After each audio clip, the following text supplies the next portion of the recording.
Olha, meditação eu gosto, mas esse negócio de eu me comprometer, tomar voto de refúgio, ser budista, isso aí não quero. Isso daí, mais do que isso, né? Vocês mesmos não ficam dizendo aí que ausência de eu, que autocentramento, não sei o quê, esse problema da identidade, então você vai ter uma identidade budista? Não, eu não caio nessa. Eu não vou formar uma identidade budista. Identidade budista é um obstáculo para a minha espiritualidade livre e descolada, que eu vivo a minha espiritualidade de qualquer jeito, né? E no mais, eu ainda uso o seu conceito aí de não eu, de ausência de eu, para escapar de qualquer formação de vínculo possível e de qualquer tipo de ideia de que eu vou participar de uma religião de massa, né? Então, vamos discutir as armadilhas de ficar evitando ou falando que é um problema ter uma identidade budista. Vamos falar também, né, da questão do materialismo espiritual, que é o que está sendo abusado aqui novamente, né? Então o conceito de materialismo espiritual acaba sendo abusado para as pessoas não se engajarem na espiritualidade, né? Vamos lá.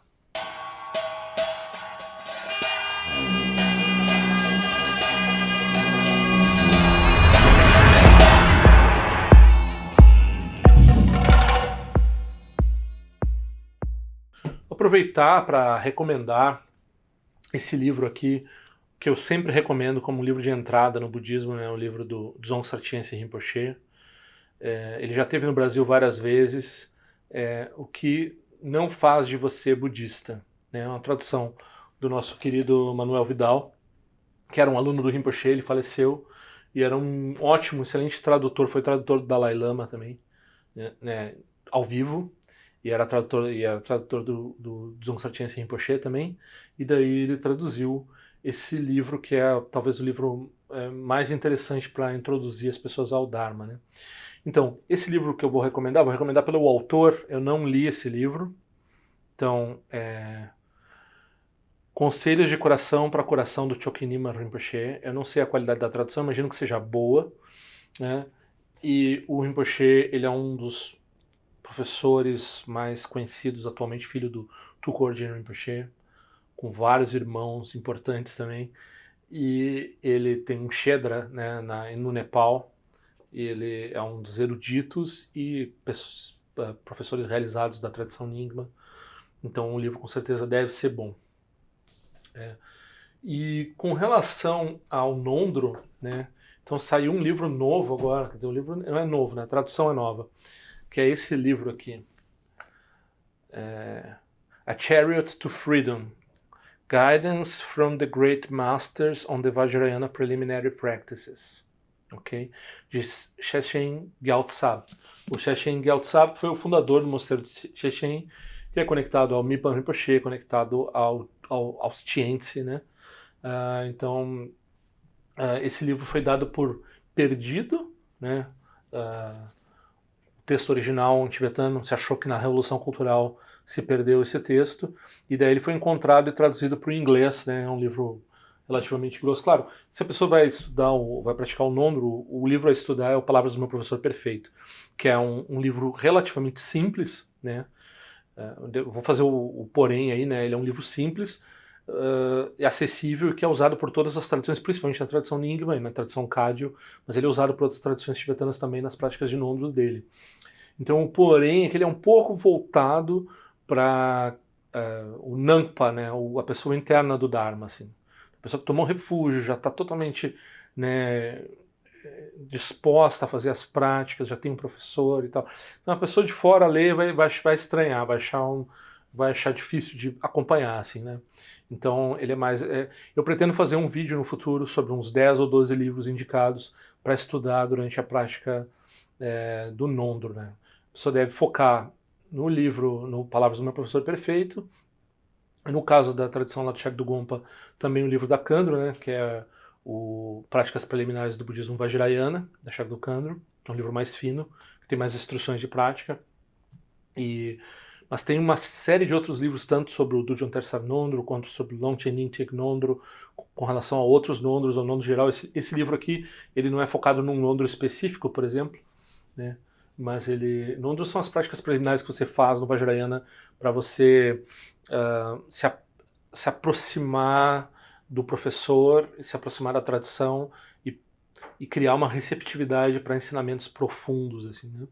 Então, normalmente as pessoas se acredita que certas coisas a gente não consegue ouvir com a profundidade que precisa ouvir, então a gente vai criando um recipiente adequado para certos ensinamentos através da prática do Nondro. Eles são bem profundos por si só, né? Então, só porque tem a palavra preliminar, quer dizer que eles sejam... Na verdade, quando a pessoa entra no Dharma, não é necessariamente pelas práticas preliminares que ela vai entrar. Mas ela vai entrar nas preliminares, das preliminares, das preliminares, das preliminares. Né? E, enfim, né, eu tenho que falar aqui, a gente vai estar falando um pouco de materialismo espiritual, a origem do conceito. Esse livro é excelente do Trungpa Rinpoche, né, além do materialismo espiritual.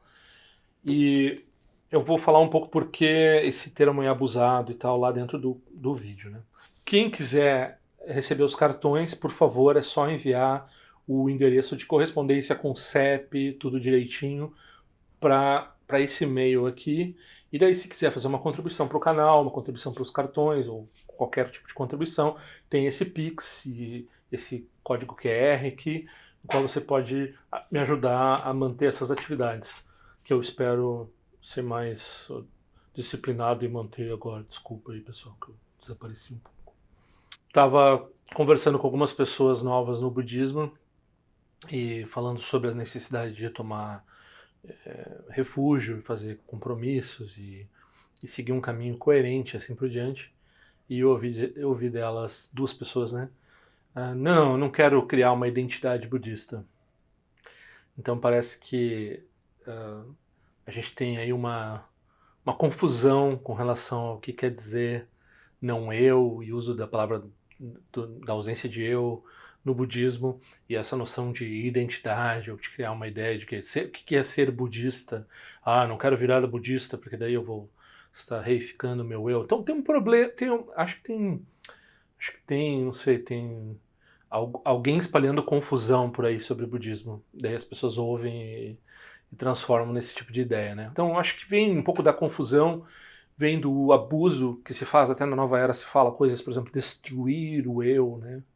Então, isso não é um conceito budista. Às vezes até surge um pouco assim, mas é destruir o apego ao eu. Né? Então a gente vai fazer essa distinção entre o objeto, o eu, né? No caso, no budismo, não todas as formas de budismo, mas no budismo tibetano de forma geral, que segue, né, tanto Nagarjuna quanto a Sangha, e que segue, né, a Madhyamaka e a Yogacara, o eu ele é considerado como totalmente falso, né? Então ele é como se a gente tivesse um rótulo para uma coisa que não existe, tipo um unicórnio, assim, né?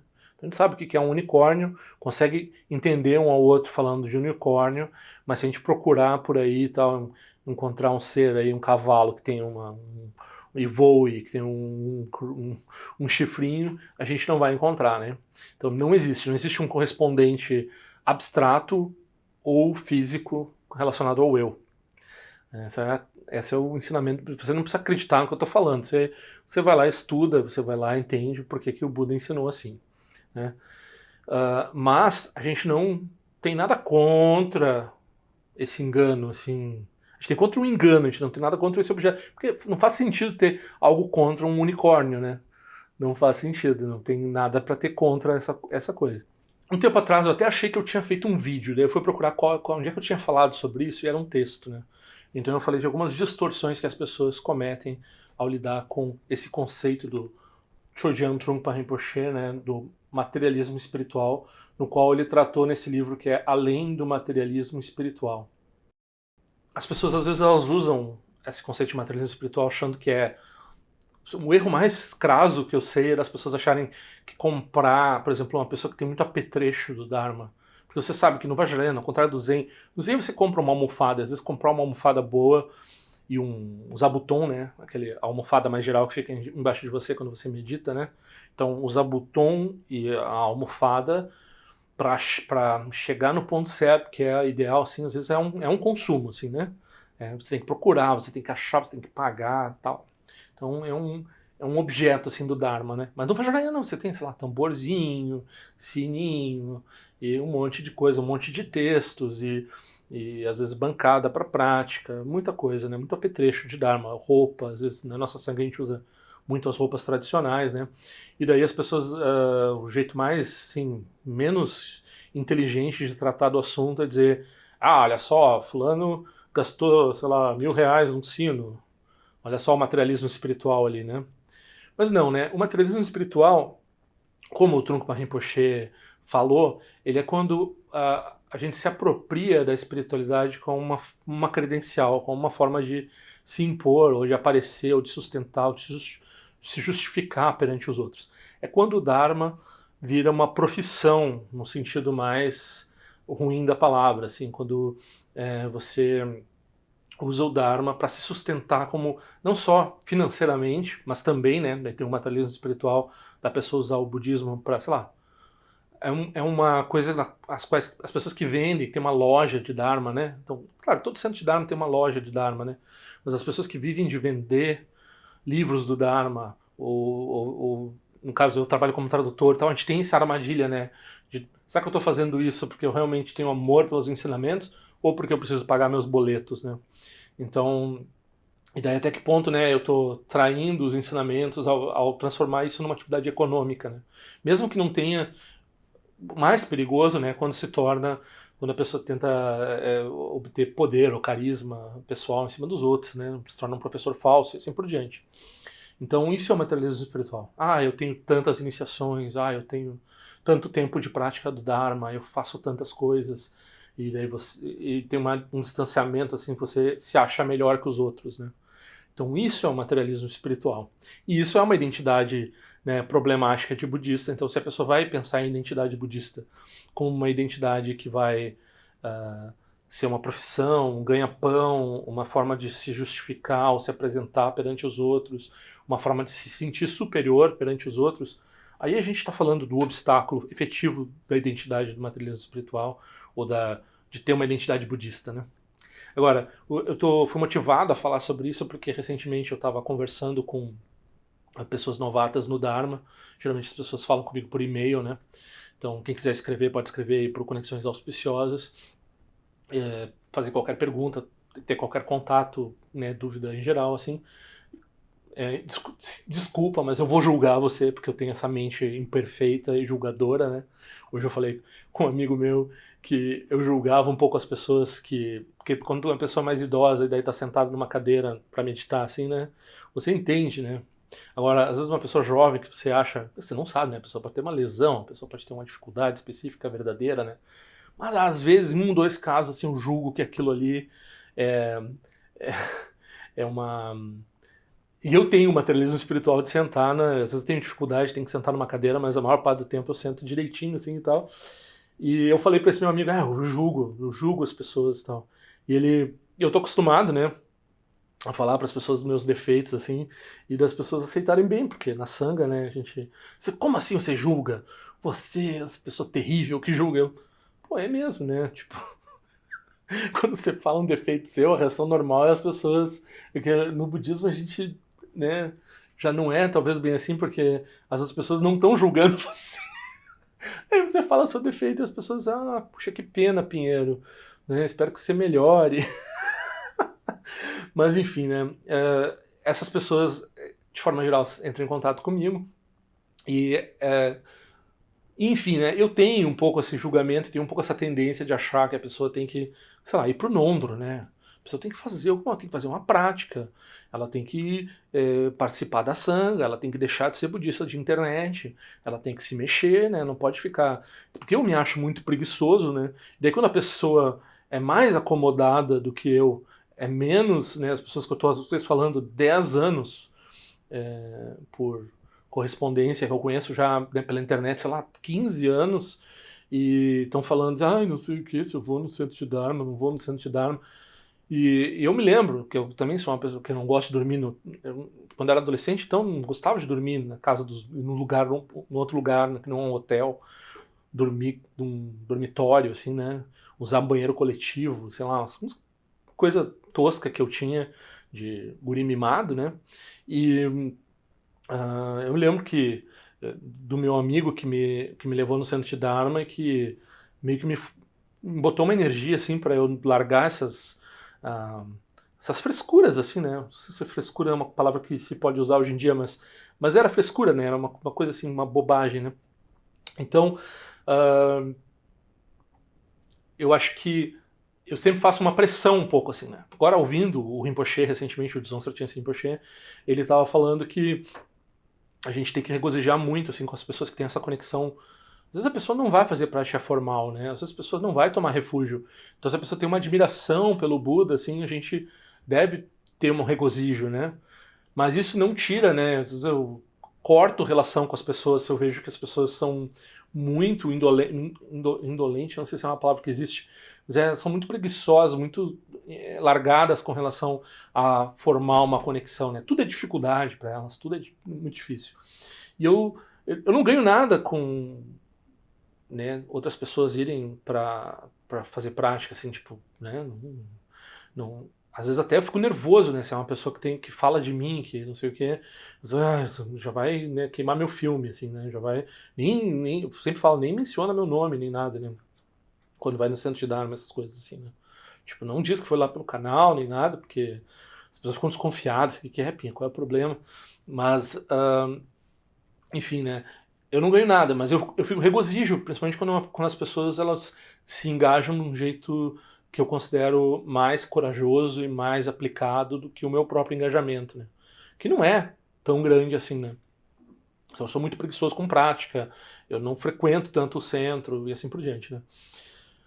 Mas essas pessoas elas estavam falando comigo e estavam dizendo, pois é, eu falei que tem que tomar compromisso, a pessoa, porque tem essas 3 etapas, né? Primeiro a pessoa olha mais ou menos a espiritualidade, o que ela quer fazer, o que ela se interessa, qual é o aspecto e tudo, e depois ela vai se focando, né?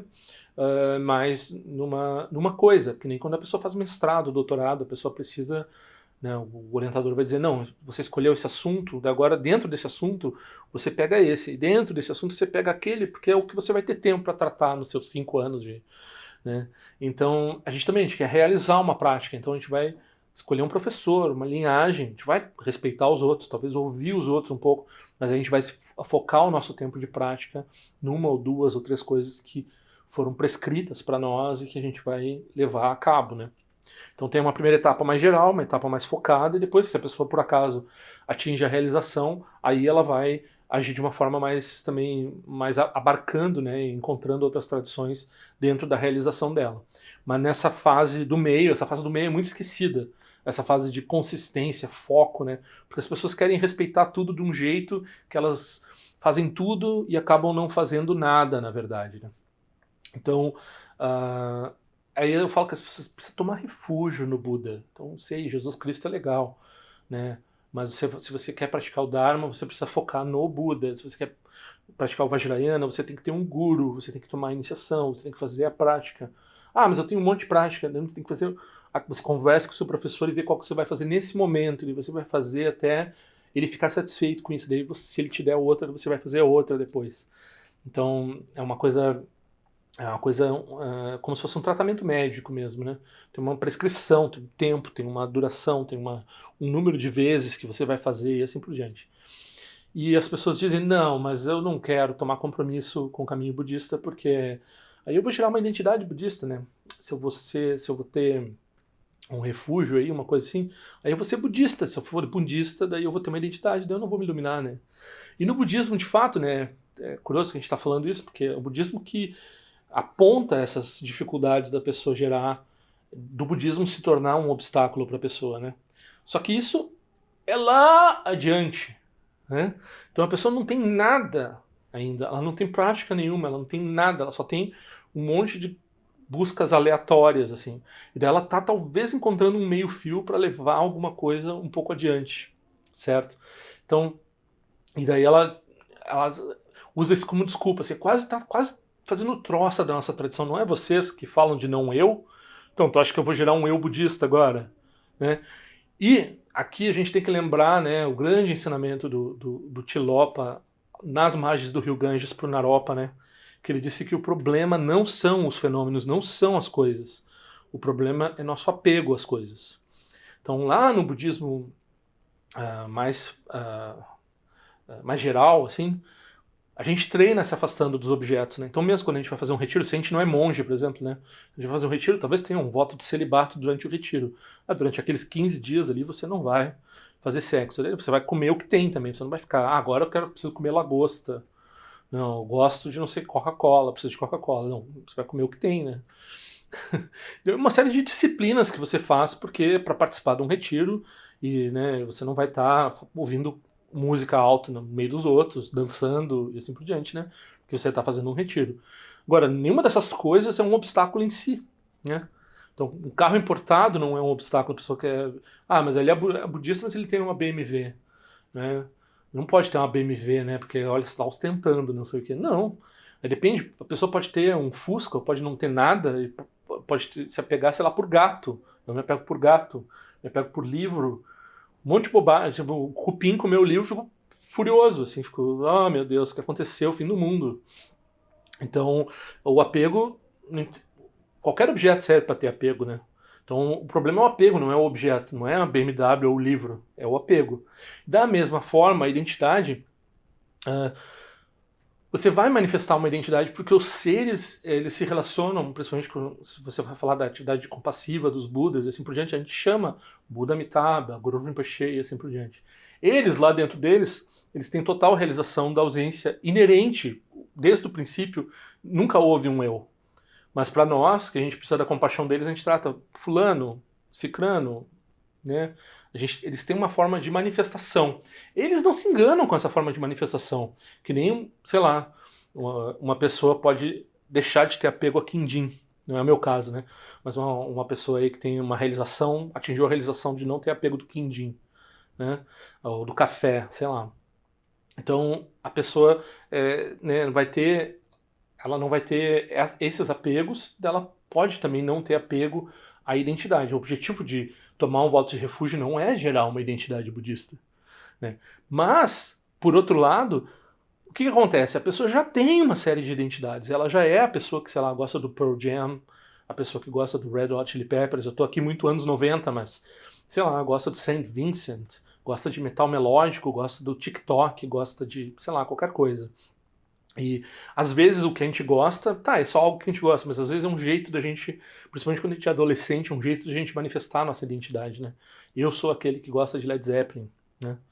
Então, as pessoas nos conhecem pelos nossos gostos e não só por isso, pela nossa profissão, pela nossa posição numa família, se a gente é pai, filho, se a gente é ambos, né?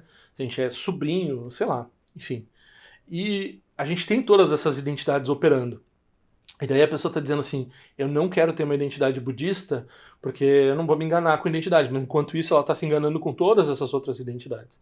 Então nesse meio tempo ela pode pensar assim, talvez eu possa usar a minha identidade budista para esclarecer o meu apego a todas essas outras identidades. Então é nesse sentido que a pessoa ela se compromete, ela toma votos e toma refúgio, né? Ela não deve ter medo de gerar uma identidade budista, mesmo porque a ideia aqui não é que nem lá naquela forma geral de budismo, que a pessoa vai dizer assim, não, eu não vou... Já que eu tenho apego a quindim, eu não vou chegar nem perto de quindim nunca mais na minha vida.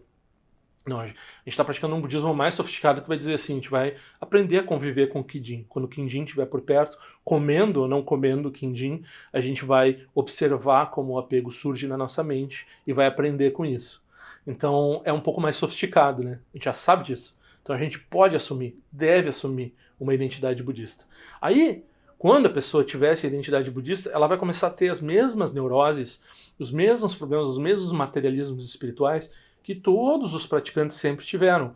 Se ela não tiver isso, ela também não vai conseguir praticar. Ela precisa encontrar o mesmo tipo... Ela não pode ter uma perspectiva higienista de por decreto, dizer antes assim, não vou assumir essa identidade aqui, depois vai ser um problema para mim. Não. Ela vai lá, ela assume a identidade e ela vai lidar com os problemas. Por quê? Porque isso é a prática, né? Lidar com o que surgir. A gente não sabe que forma vai surgir esse apego à identidade budista dela, né? Então, até uma coisa que eu pensei em falar, a primeira coisa que eu pensei foi dizer, olha, pessoal, um argumento que eu ia usar, eu pensei, a pessoa pode ser budista e não dizer para ninguém. Então, a pessoa pode ser um criptobudista, né?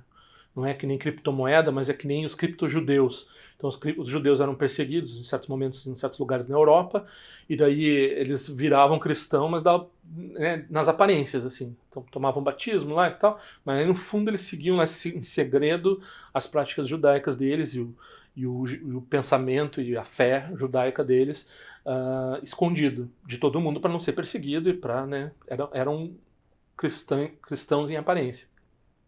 Então, da mesma forma, se for necessário, em algumas circunstâncias, é melhor não dizer que você é budista. Né?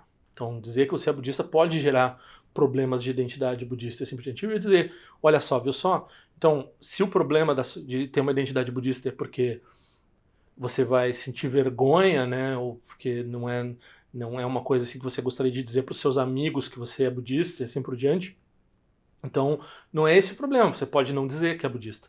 Então eu pensei, não, mas isso aí é exatamente o problema, né, em certo sentido. Embora, principalmente quando a gente está falando em termos do Vajrayana, e com certeza em vários contextos, seja melhor não deixar claro, não falar que você é budista, não trazer isso à tona, isso é válido, isso com certeza existe. Por outro lado, a gente tem um problema cultural de que as pessoas budistas não querem se expor e a gente precisa de exemplos budistas. E particularmente, por exemplo, na academia, que as pessoas lá, sei lá, acham que precisam de uma objetividade, elas não podem ter o viés da tradição delas. E daí o budismo, por exemplo, é massacrado. Ninguém quer dizer que é budista dentro da academia. Eu estudo budista, mas budismo, mas eu não sou budista. Né? E se você for ver, por exemplo, quando eu cursei filosofia, ou em muitos cursos, talvez não em ciências sociais, mas na física ou na filosofia, as pessoas não têm problema de ser católicos, né? Então as pessoas são católicas, aquilo está separado do trabalho acadêmico delas o suficiente. Talvez às vezes até tenham um interesse católico em filosofia católica, né? Isso não é um problema. Agora, no budismo, nos Estados Unidos isso acontece, e se houvesse academia budista, estudos asiáticos no Brasil, que se possa falar, isso seria um problema aqui também. Então, e daí é curioso também, né? Porque a pessoa não quer ter um viés, ela quer ter a objetividade acadêmica. E quem foi que inventou a objetividade? Quem inventou a objetividade foi o Buda.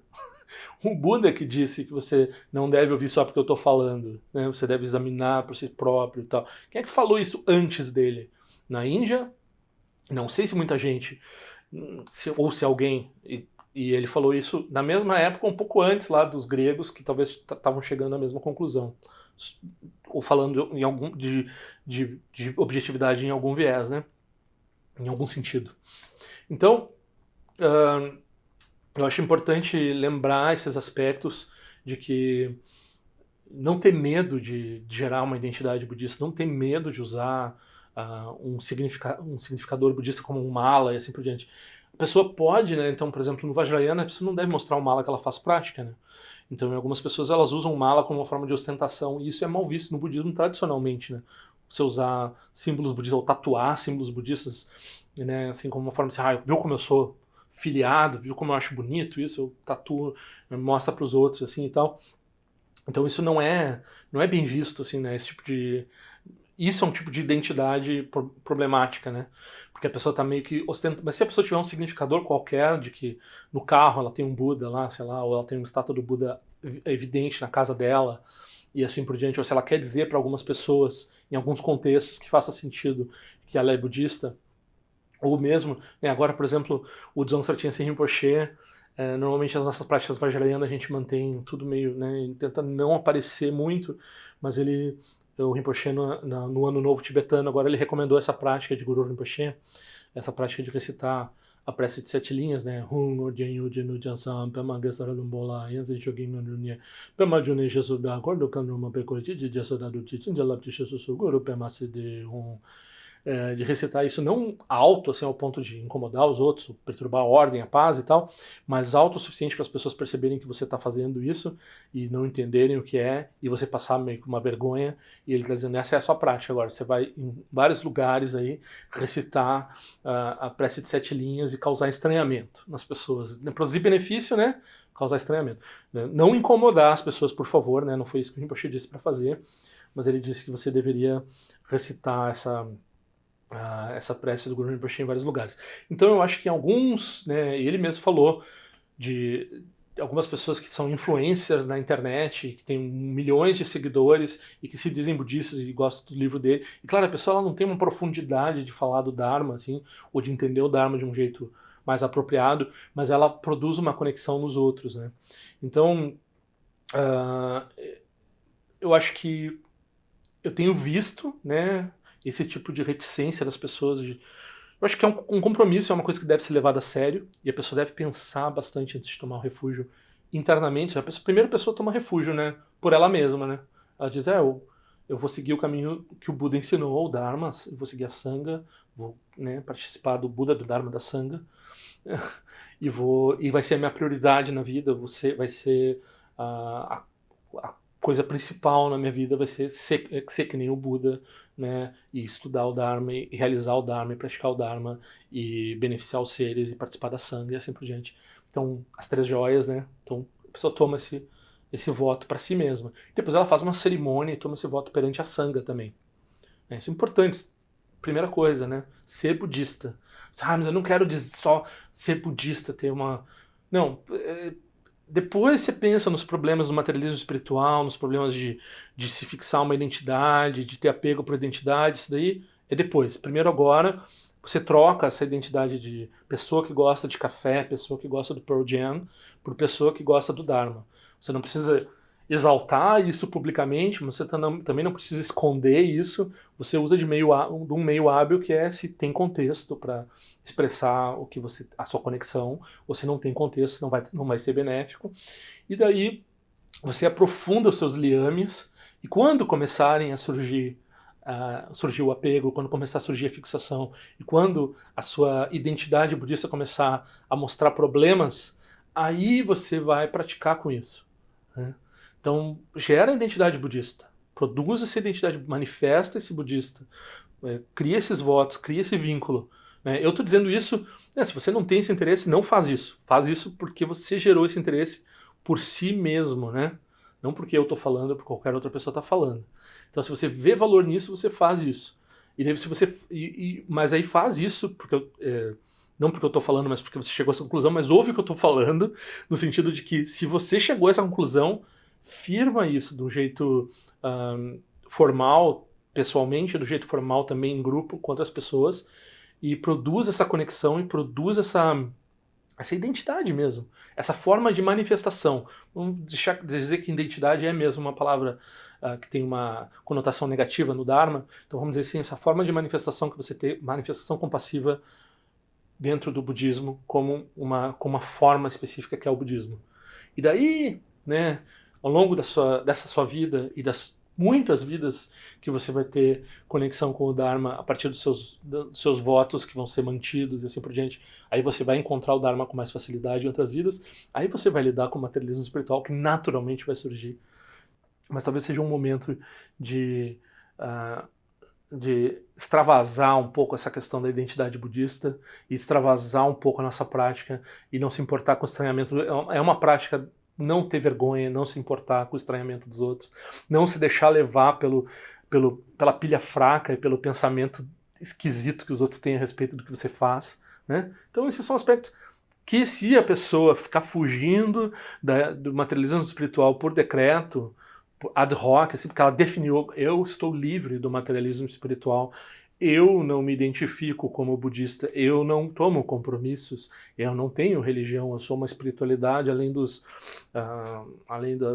signos, não sei o que, etc.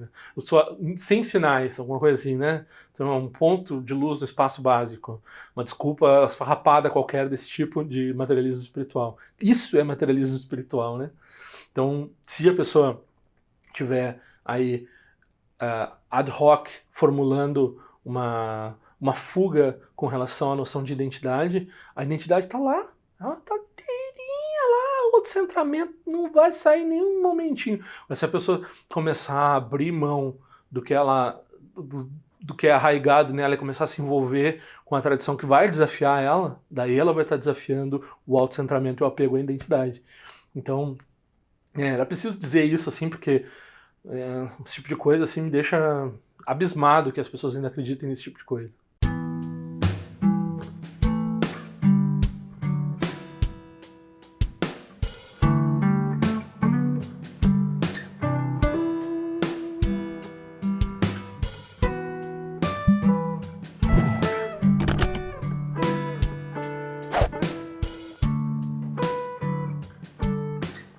Ei, não esquece de se inscrever no meu canal, é importante para mim. Clica na sinetinha para receber a notificação e se quiser se inscreve no meu boletim informativo de forma que eu ando fazendo, o que eu ando pensando.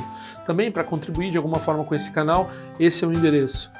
Eu espero que em breve nós nos vejamos na prática do Dharma.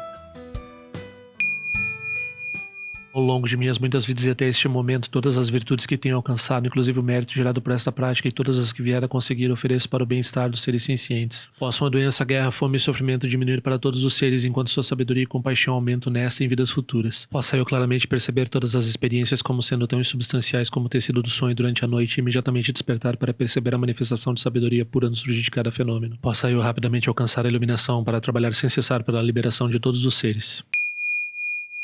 Nirawe Korajinga Sumpanda Neoma Lundi Kwene Cherezi Wate Jinja Soeza Pekajar Produtin Joji Om Sochi Jamen Champene Jirasawa Conchatuzi Zetai Bai Mediano Tutu Piamania Jogi Sasunda Tutin Joji Chime Kwene Pema Samba Sasora Jinja no Pai Garjuan Shuku tu Peku Kose Destinta Zendar Shinju Jigme Tuju Trupanangue Wacha Tungandu Pateno Muyengi Kupamalora Sanelun Tutin Leta Tutin Joji Pemeja Sum Pemeri Suji Pemetan Lati Kuzizuan Pemancho de Droma de Soji Nani Bemelun de Joji Nenjoane Chimpote Payuri Nepadan de Basi Pechambundan Conseja Senten Joji Tusun Sanje Guru Rinpoche quando condado o Ajimbo Jabarche com seu tutor da poça só deve sochim de lapto sochi não são ebe jeshuva dan são palum de dropa gelo uma rumba zaguru pema cede hun que loja som de loche zalin sa som cha papel do joshu sung não guarda midral do sungele show